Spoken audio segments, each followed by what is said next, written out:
everybody. Welcome to our May 1st garden talk. Today we have Master Gardener Jane Grellinger with us, and she's going to be giving us all her tips and tricks on creating beautiful annual flower containers. Thank you, Jane. Good afternoon. My name is Jane Grellinger, and I've been a master gardener for 20 years. Got my 20-year pin this year. But I've been gardening all my life. My first experience with gardening was going to the woods with my father and digging up a tree and planting it in the front yard. Please sign in. And making my 4-H flower bed around the tree, in which I planted petunias. But when you're 9 years old, you know, petunias are challenging enough. And after that, I quite often gardened with my grandfather, who had all kinds of good ideas and tricks and what have you. Taught me a lot about vegetable gardening and going to the greenhouse and buying plants. At that time, when you went to the greenhouse to buy plants, you didn't have these fancy little plastic containers. We didn't have plastic, period, I don't think. You went and they had this big wooden flat. Plants were all growing in there, and the greenhouse attendant took a knife, like a linoleum knife. You want 24 plants? She cut across the thing, took the plants out, put them in a newspaper, wrapped them up, and you took them home. So we've come a long way since then. Today you can go to the greenhouse and you can find almost anything you want, but they're all growing in these lovely little plastic containers. So you can just buy them individually. The only problem with all those plastic containers is getting rid of them, disposing of them.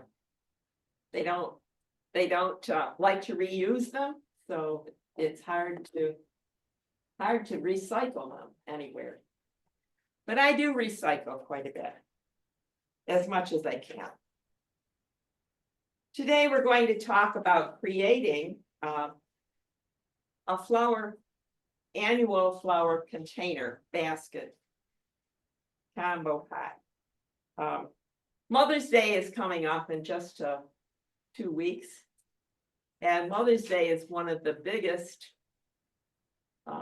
gift giving days of the year.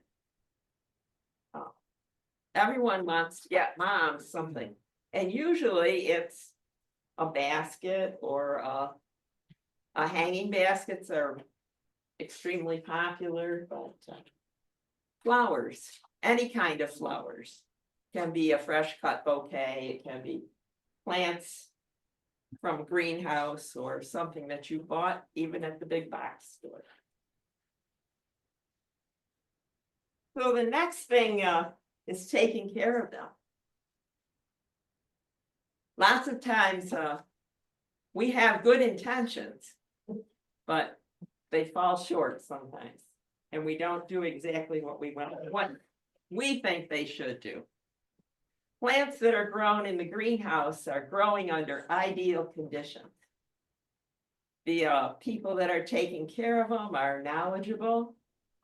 They're micro-fertilizing every time they're watering. They're giving them a small dose of fertilizer. They're not being exposed to direct sunlight or a lot of wind. And so remember, when you're purchasing something from the greenhouse or even the big box store, they've been grown under really hothouse ideal conditions. And when we bring them outside, we need to harden them off. People look at you when you say that. Remember, you need to harden these off. You need to put them out 2 or 3 hours a day, and then put them back in a shady or in your garage, or, you know,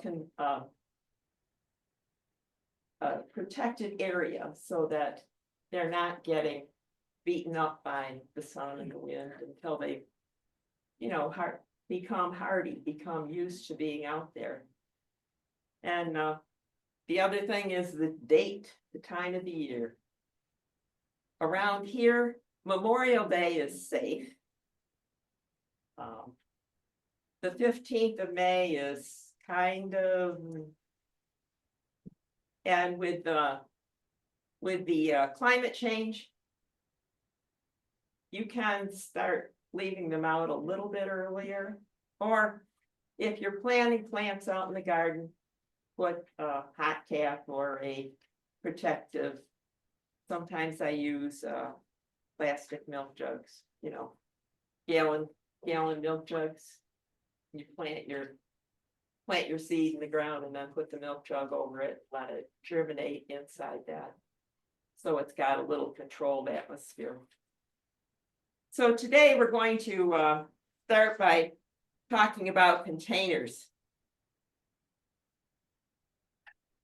I didn't know that we were going to have pretty much senior citizen group, but the first container I brought was antique basket. And just to make it usable or in the garden, I put a plastic liner in the bottom. Then I'm using this is actually from a mom as a liner for the basket to hold the plants.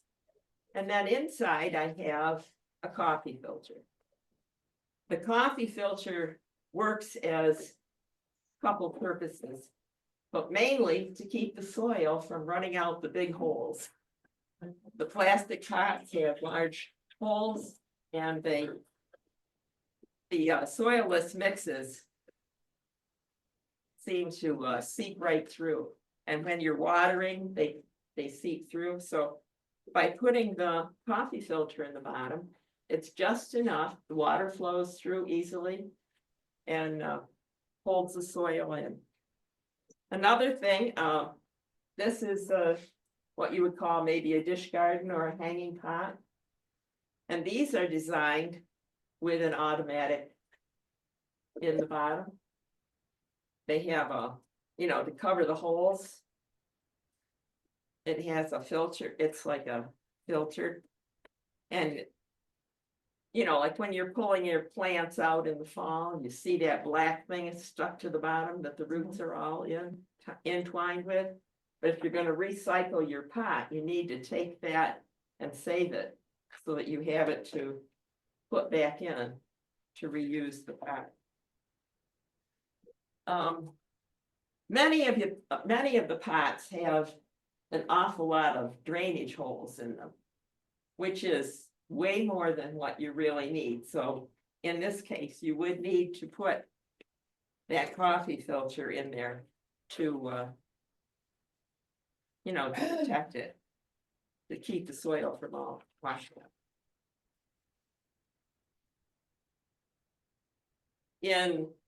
When I was a kid, these were very common.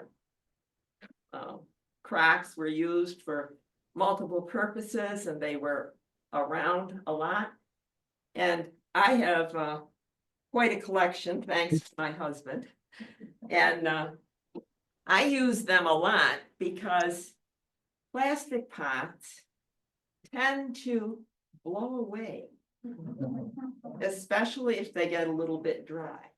And if you use one as a liner, the weight of this salt crock, this is a butter crock here, this little one. But anyway, the weight helps to hold the pot taking off. We're here in Western New York, we have quite a bit of wind. Another thing that was very popular in before plastic were the clay pots. Clay pots have a couple of advantages because they are heavy. They usually have good drainage. They have a couple disadvantages too because the moisture seeps through the sides as well as from the top. So you have to be aware of your moisture a lot more with the clay pot. Another thing that you have to be aware of too, if you're going to use them somewhere on a deck or something, if they haven't been glazed, which these are not glazed. Some pots have a glaze on them, but you have to watch that. The moisture will go through the bottom. So like if you set this on your nice hardwood floor or your hardwood deck, you're going to get water stains. So you need to use either a glazed drain or plastic pot. Another thing that probably most of you are familiar with, I don't know. But these were very popular and a necessity. Yeah. Every house had them before we had indoor plumbing. So I like to use them I usually do succulent gardens or mini gardens in them. Or the good old fashioned dish pans, enamel pans. The biggest disadvantage to the crocks and to these enamelware is that there's no drainage. So to overcome that, I use a product called perlite. And I put an inch or not an inch, maybe a half inch in the bottom of the container. And then put the coffee filter over the top of it so that the roots don't go down into it. And your soil doesn't wash down into it. So then you have a drainage medium. The water will go through it so it won't stand on the roots of your plants. And you just put your soil right on top of the filter. And the soil, is like coffee grounds. It doesn't go down through the filter. So then you have self-watering, so to speak. You do have to watch them though. You have to be careful that if it's sitting in some place where the rain is getting into it, that you don't, that it doesn't drown itself. You have to drain the water off. Now on the medium to use in containers, today I recommend using the soilless mix that you buy, like Miracle Grow or whatever is available. It's a well porous, well drained. It works well in your containers. It's not as heavy as soil. You can't really use soil from your garden because, first of all, it's too dense, and then it compacts, and then it has all the weed seed and whatever that was growing there. There is a formula for making your own potting soil by using 1/3 garden soil, 1/3 peat moss, and 1/3 perlite. But you have to make sure that it's been sterilized so that it doesn't have weed seed and disease in it. Let's see.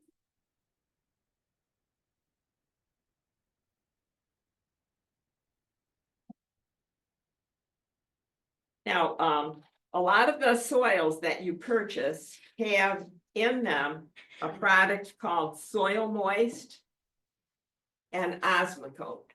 That would be in the soil that's called complete potting soil, complete soilless mix. And this is a slow release granular fertilizer. It works for about 6 weeks. After that, you need to re-fertilize And if you use this, if you have this in your soil, then you could micro fertilize with a liquid water soluble fertilizer. The soil moist is a plastic polymer, and it's in the, unfortunately, mine got a little damp over the winter. It's a plastic polymer that they add to the soil, and it holds extra moisture in the soil, in your soilless mix. So if you've got a hanging basket that's in a very difficult place to reach, or a hanging basket that's getting, say by a gazebo that's getting a lot of sun and wind, if you use the soil moist, it helps you to cut down on maybe watering it twice a day to only once a day, or in some cases, every 3 days versus every day. The other big problem with soilless mix is the shrinking. When a pot gets really dry, the soilless mix has a tendency to shrink in from the edge of the pot.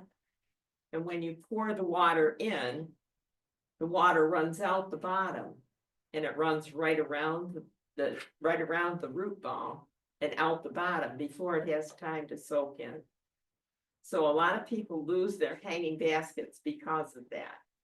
So if you take your hanging basket down at night, set it on the ground, water it where you can see it, that it's soaking in and being absorbed, and then re-water it in the morning and hang it back up.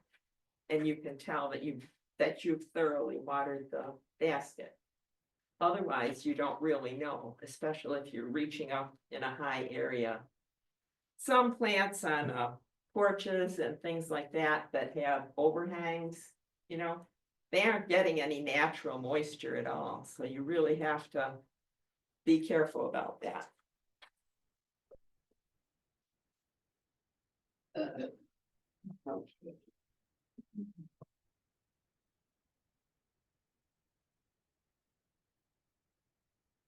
When you go to the greenhouse, well, I guess most people know what container they're going to use before you go. But like in this instance, I just put the plants in here just to show you that, you know, if you had a basket that you thought you might use, it's a nice idea to just set the plant in it to see how it looks. You know, if you like the combination. Or usually, kind of a rule of thumb is to do one that's called thriller, one that catches your eye, like maybe this bright begonia would catch your eye. And then you do stiller, which would be this bacopa that would trail over. It will trail over and down the side of your pot. And then you would use other plants called fillers. And in this case, I just set, this is a dianthus, which is in the carnation family. Or you could use any combination of other plants like petunias, marigolds, lobelia,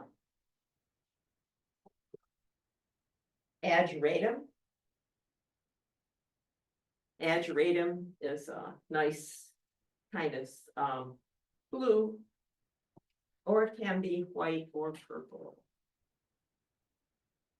So you use plants that are complementary to each other. So you might choose something that would be tall, that's going to get tall and spiky. With I was thinking of putting it with the pink tree. Yeah. Now the spike comes in many colors. Spikes and grasses are very popular.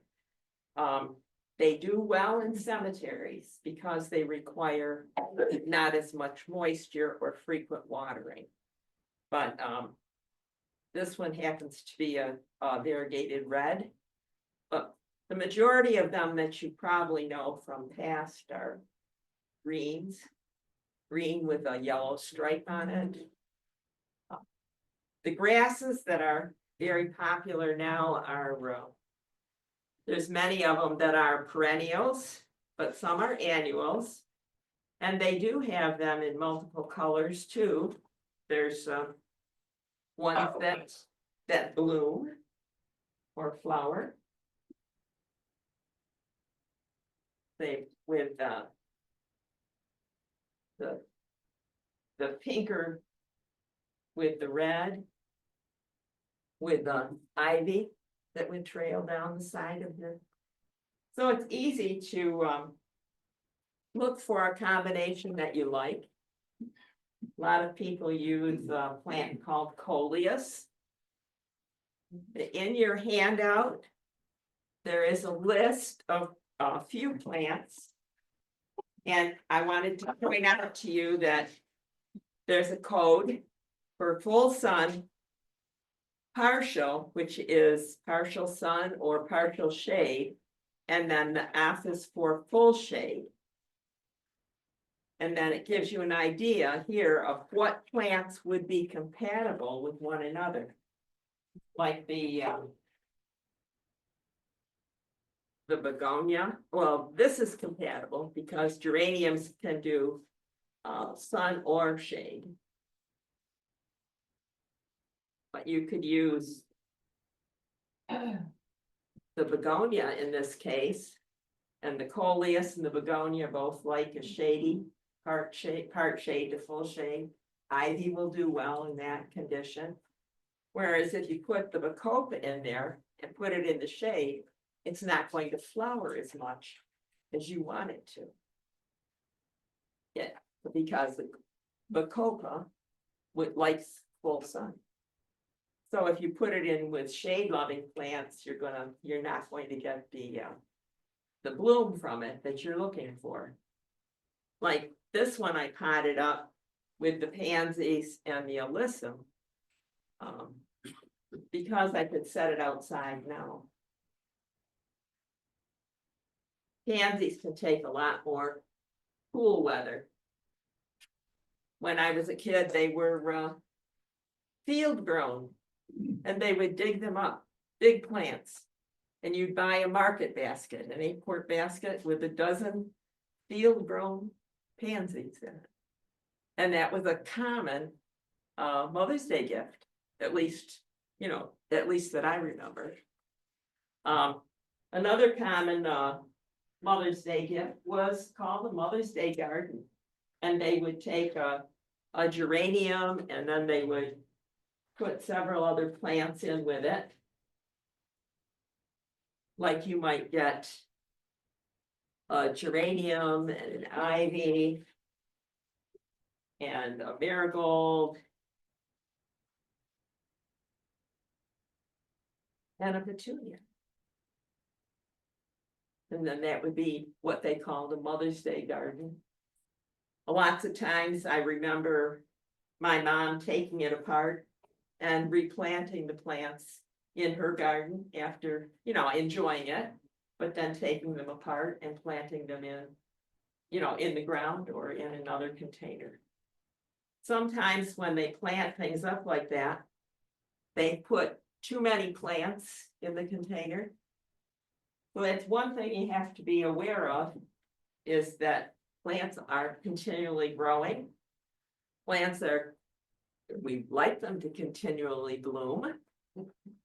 And in order to do that, we can't have them too crowded. And we need to remember that they need to eat. So I thought we would plant one up.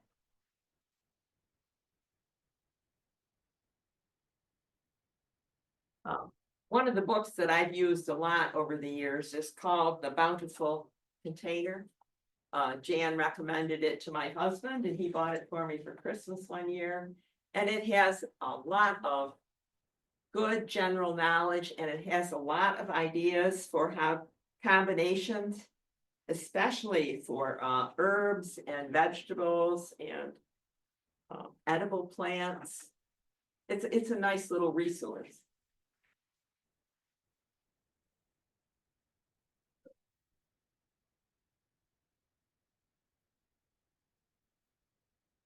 So since this pot already has this little built-in drain thing, I'm just going to put the soil directly in without the filter.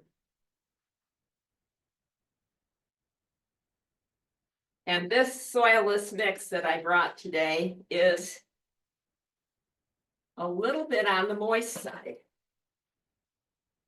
It's not wet, like muddy wet.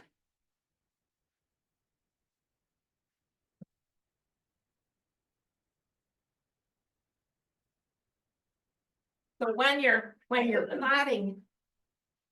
potting or planting anything, you want your soil to crumble. You don't want it to be so wet that it would stay in a hard, wet ball, like a mud ball. Because then it will compact too much. There won't be your roots won't be able to get started. You want it to be moist, but not too wet. And I don't like it dry. When it's too dry, it's hard to work with because it gets in your face and it blows around.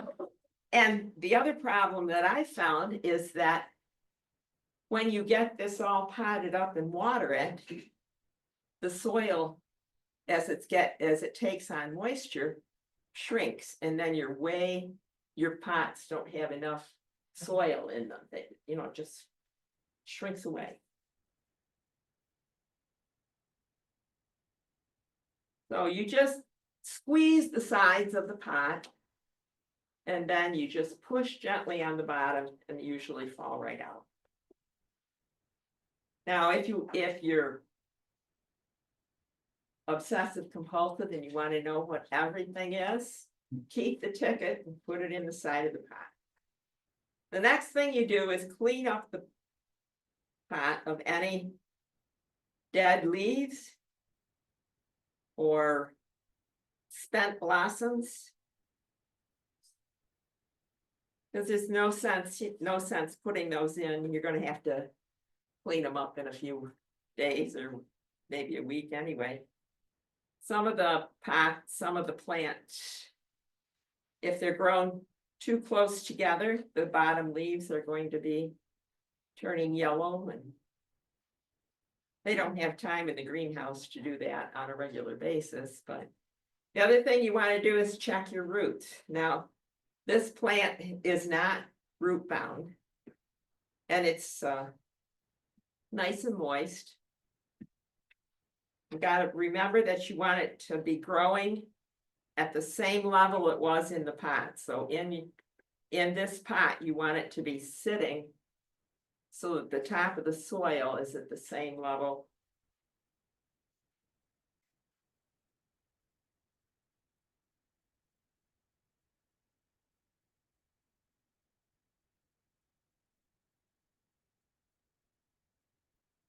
This particular plant is called a dusty miller. You can usually get these in the 4-packs or 6-packs. I got this one bigger because I wanted it to show up. And here too, you make sure that it's not too pot bound. This one is a little bit pot bound, so I'm going to break these roots up a little bit. The reason you want to break the roots up a little is that the plant feeds from the fine hair roots. And if the plant is root bound, the roots can't grow to develop more little fine feeder roots. And so they become what you call root bound.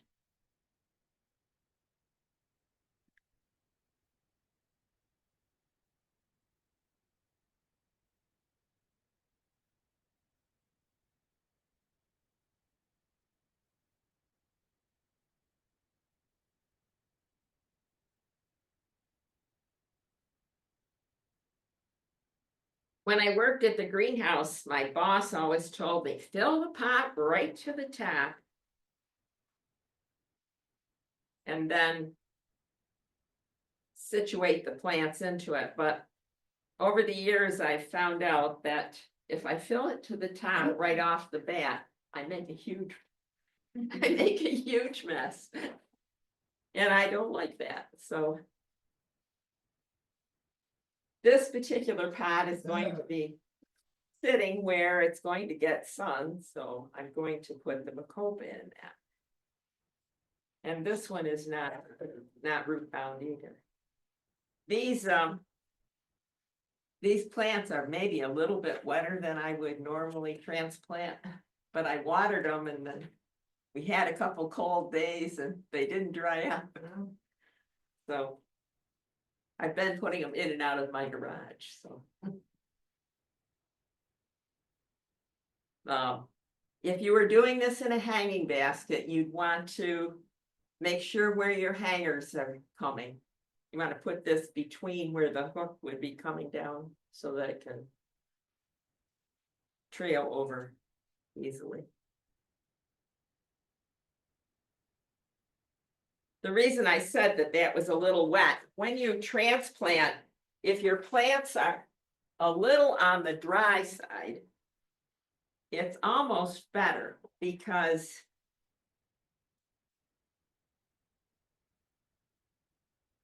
they have a chance, a plant that is on the dry side is a little bit softer and more flexible. When the plant is real wet, the stem is full of water and it breaks easily. Whereas one that's a little on the dry side is more flexible. So when you're handling it and pushing it around and putting it where you want it, you're less likely to break the main stem on it, which would, ruin your plant. Especially if it's in the vegetable category. Some plants are multi-stemmed, like this Bacopa. But some plants would have a main stem, like the Dusty Miller basically has one main stem. So if you broke the main stem in potting, it would take that plant a lot longer to then, send out shoots from the leaves. So you want to try and avoid that.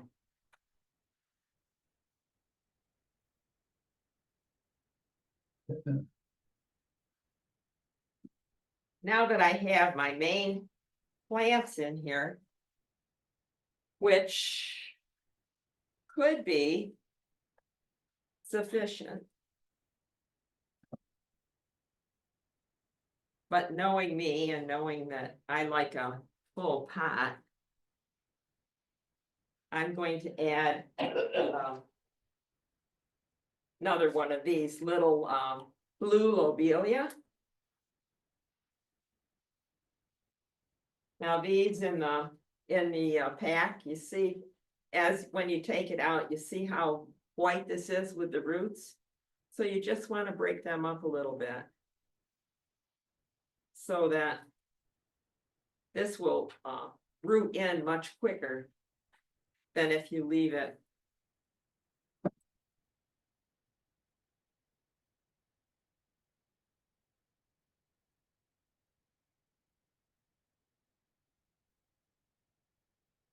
Told you I'd make a mess.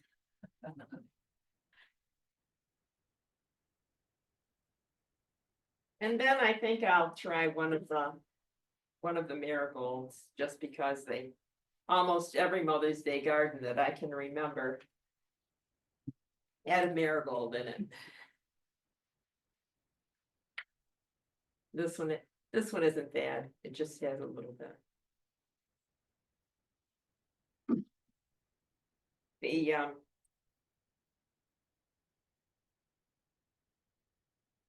One of our fellow master gardeners teaches us to do soil blocking, which is basically growing plants from seed in a soil block rather than in the plastic with no plastic container. And those don't tend to get as root bound because there's no plastic holding that. But you have to be a little more careful with them because it's easier to damage the roots because you're taking them apart. Then I would tell you that next thing you do is water this, but today we're not going to. Because I don't want to put them, I don't want to have to carry that home with the water running out.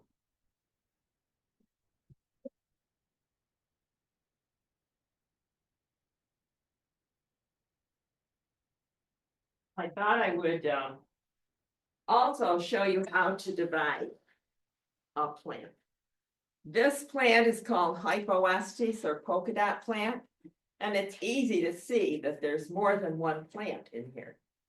Sometimes if they're all the same color, it's not as evident, but this is very evident. We're going to look at how root bound it is. The roots are growing out the bottom of the pot, so you know it's been in here for a while. This is mostly a problem, especially with houseplants that have been growing in their pot for a long time. But you can see that this has got roots that are going in a circle around the bottom. And if you don't break that up,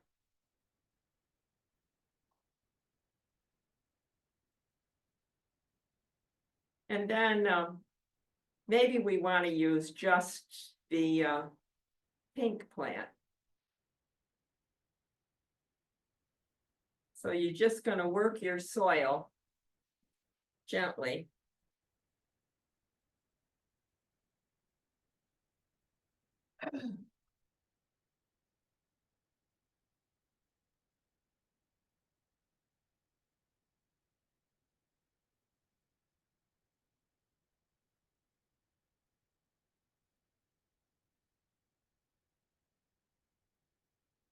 In a hurry.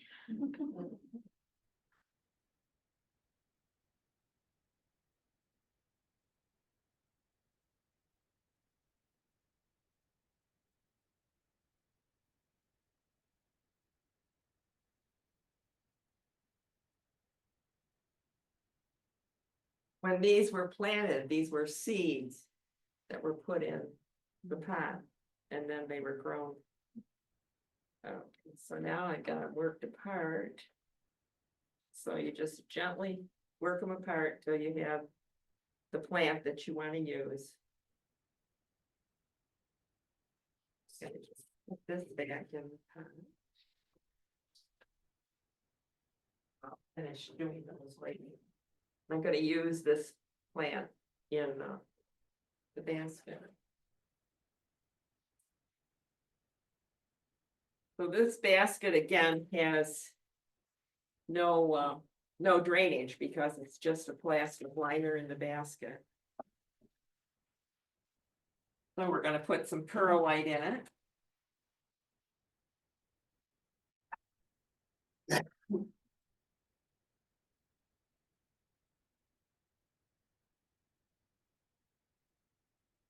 Can you move that pot? It's blocking the view for some of the people. Okay. Thank you.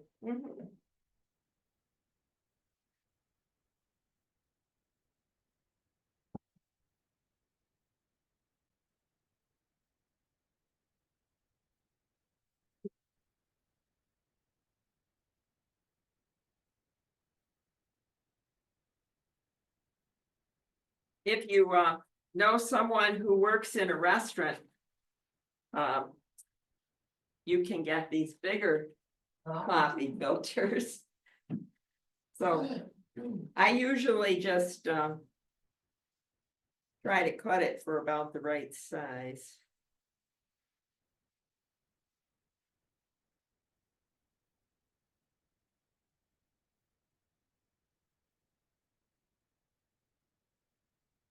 But the small one would have been too small for this basket.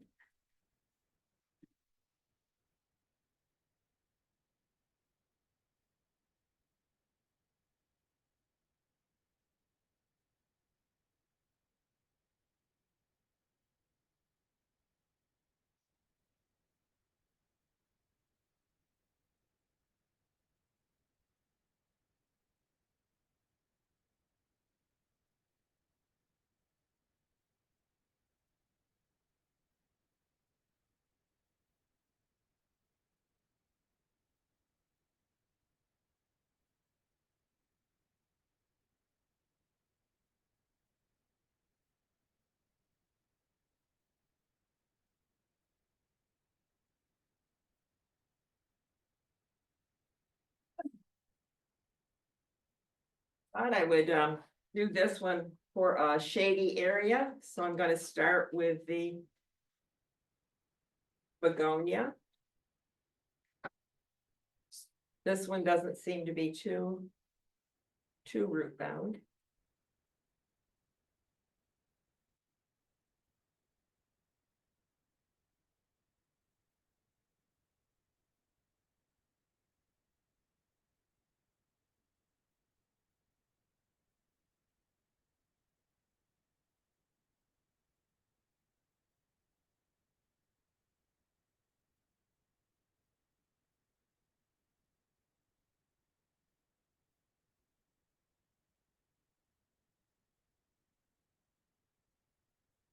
There again, you want to make sure that it's growing at, or planted at the same level as it's growing in the pot.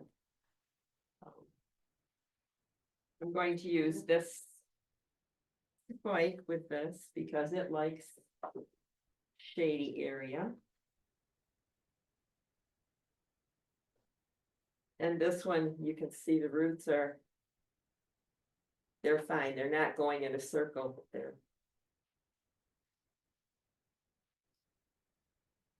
You can see the little white hair roots, the feeder roots just coming out.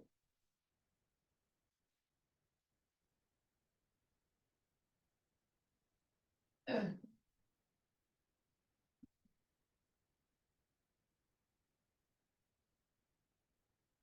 then I'm going to use the ivy. That too will grow well in the shady area.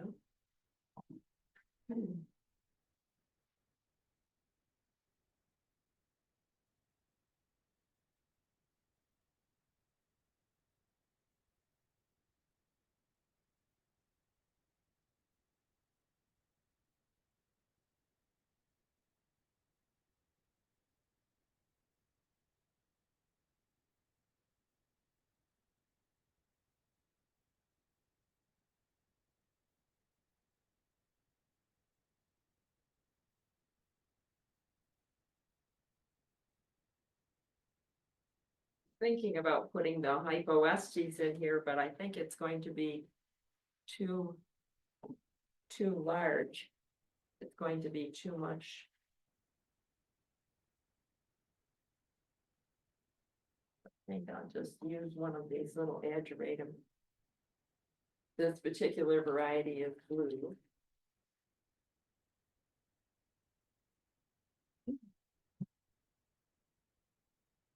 Many times these little packs are called push packs or pinch packs.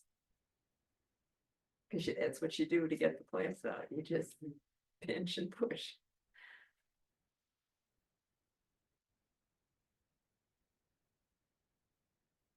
If this was a little larger container, you could put more filler type plants.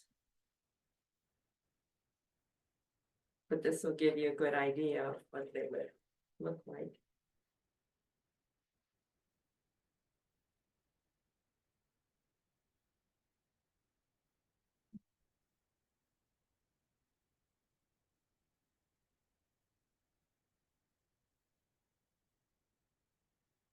I just stuck this in here because if I don't put that in there, somebody's gonna ask me, what's that particular plant? And if I don't remember, I put the ticket in, I don't.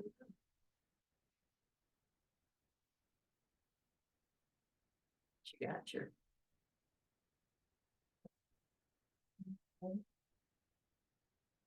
No, I can't do that.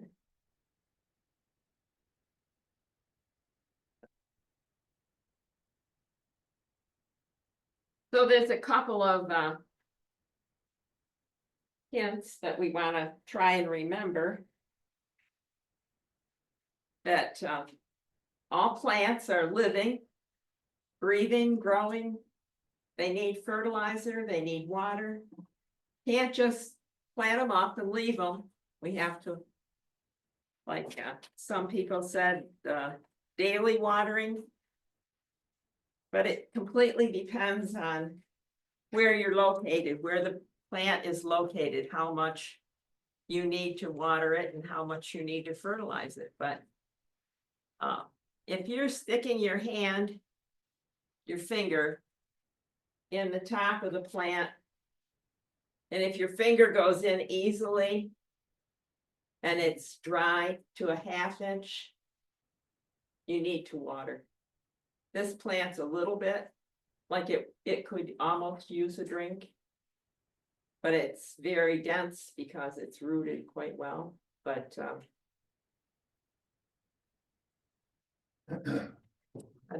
I know there was a question earlier about how to choose your plant, your pot. She said she was having trouble keeping the pots at her church watered. They said you needed to water them every day. So I made a suggestion to the lady that she could try a self-watering pot. Self-watering pot has an extra large reservoir in the bottom so that it can hold more water. It has the same drainage principle, only it has probably an inch or 1.5 inch reservoir in the bottom. So you can give it extra water, so it will stay watered longer. So you might have to only water it 3 times a week versus every day. Are there other questions?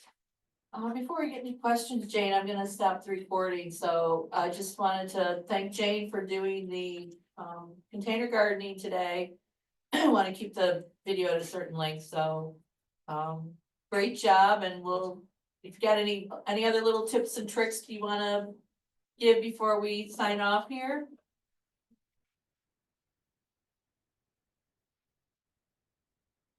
No, we talked about everything that I think I had on my list. Jan. Okay. All right then, well, folks will stay here, but I am going to stop recording, so thank you, and we'll see you at our next garden talk. Next one. Next month.